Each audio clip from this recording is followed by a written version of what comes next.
Miss Harris, thank you again for returning for the second part of this interview.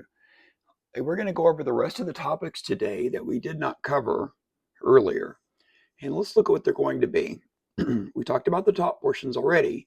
Let's go ahead and get into reparations, DEI, quotas, woke, getting hired based upon ability, trans in sports, shared restrooms with men going into girls' restrooms, kind of, we'll get to it. Drag queens going to libraries at schools, reassignment surgeries for children. You want to pay for criminals who want to have reassignment surgeries, defunding police, squatters' rights over people who actually own the homes. Thank you, Florida, for trying to do something about that. Riots, crime in Democratic cities that are led by Democrats. Cashless Bell, supporting of looting in California and probably other places that are ran by Democrats. The military, Israeli support, Afghanistan, terrorism, Jewish persecution, especially on college campuses, but in other places as well. Abortion, yet release murderers from prison. Homeless encampments, especially again in the Northern California and all the states above. Gun mandatory buyback, but yet you're allowed to have a gun. No consequences for criminals. Doesn't that embolden the criminals to keep doing what they're doing? Shoplifting limits in California, like you can, what is it, up to $900? That seems a little insane. People with Kamala signs should take in illegals into their homes. We talked about that yesterday. Drugs in public places allowed in California, and aren't they allowed in Seattle and Portland too? Um, Middle Eastern countries, how they treat women in the LGBT. I'm going to say don't be a sheep. That's another story. Again, you're allowed to Glock, but others are not. Education, fracking, what Bernie Sanders said about what you're actually doing here, and of course, FEMA.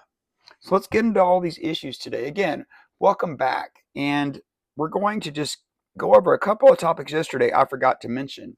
Recently, Bill Clinton came out and said he mentioned someone who had been murdered, and I'll say her name, Laken Riley. It just makes me sad to say it in all honesty because it shouldn't have happened, among others. He said it probably wouldn't have happened if the people had been vetted.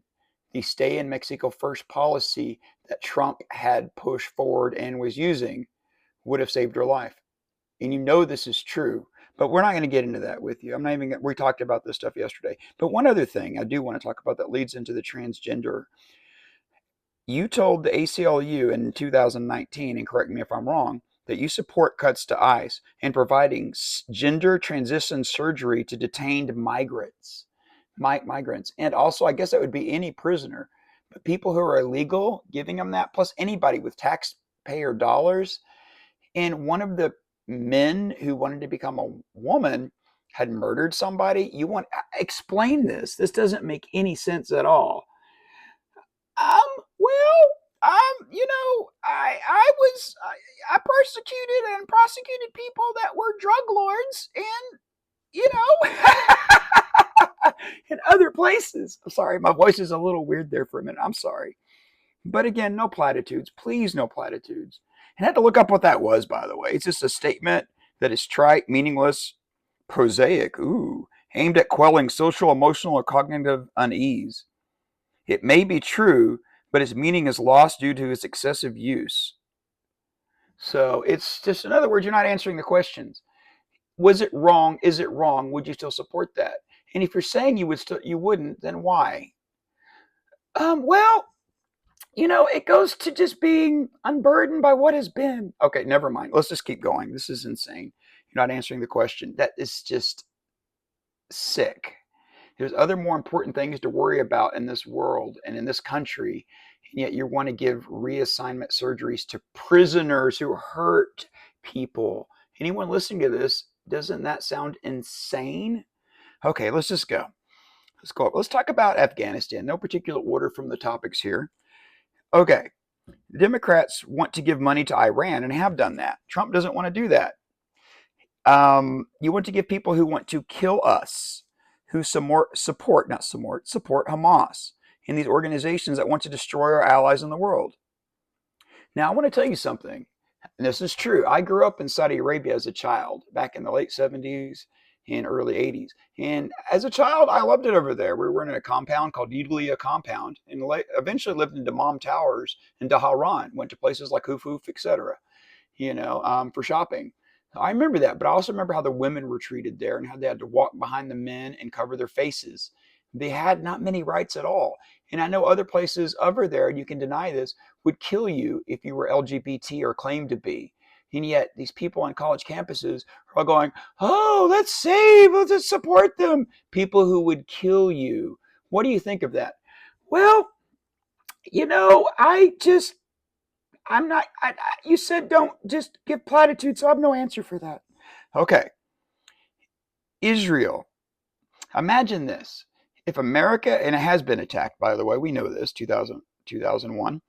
But imagine, someone said this on a comment, and hopefully if I knew you were, I could give you credit. But imagine if America, instead of Mexico, had a state of Al-Qaeda, whatever, with 240 American hostages, including babies, and this Al-Qaeda state entered Florida and, well, did horrible things to women, murdered parents in front of their children, and vice versa, and did other horrible things to them. Would anyone in America ask to have a ceasefire against that Al-Qaeda state?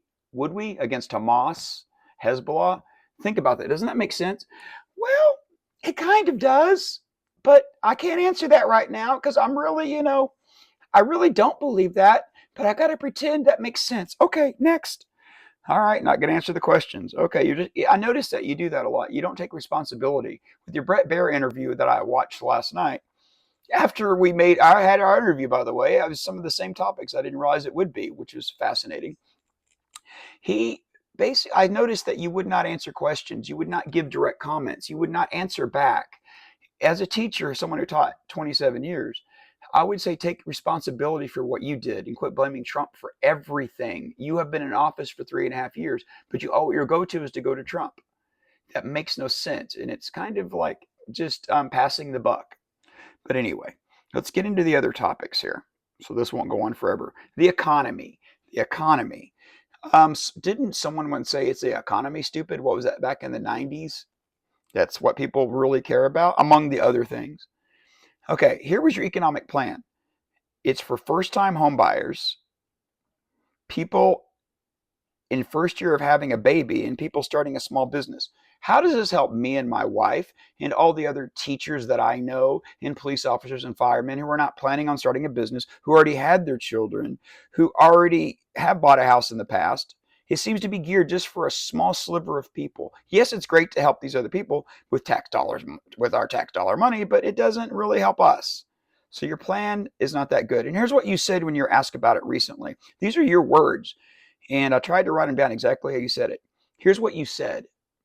If you are hardworking and have dreams and ambitions and aspirations, I believe you do, you're in my plan.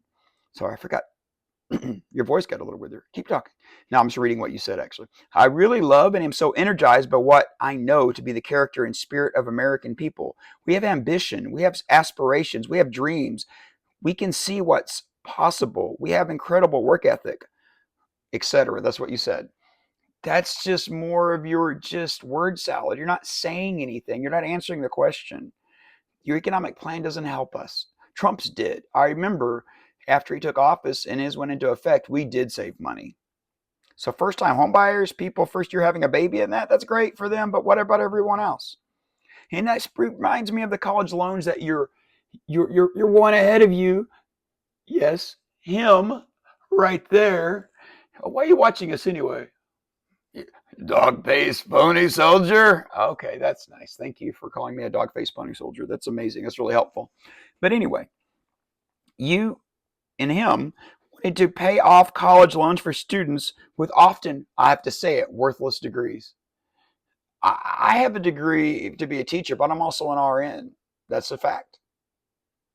Not joking. No joking, as Biden would say, right? No joking. Anyway, but I didn't ask anyone to pay for my college, not one. And why should the people now who already went to college or didn't go to college pay for people who are now going to college? What about everybody else? Why not just have tax cuts for everybody and that would solve the problem? Why shouldn't they be responsible for themselves? It makes a lot of people sick to hear that you want to pay off their loans. That is pandering right there, to say you're going to do that. That just makes people sick. And here's what you said about, you said this one day about community banks. You were being interviewed at a roundtable discussion with student leaders. At one point, you started talking about how Biden had invested in community banks. And here's what you said.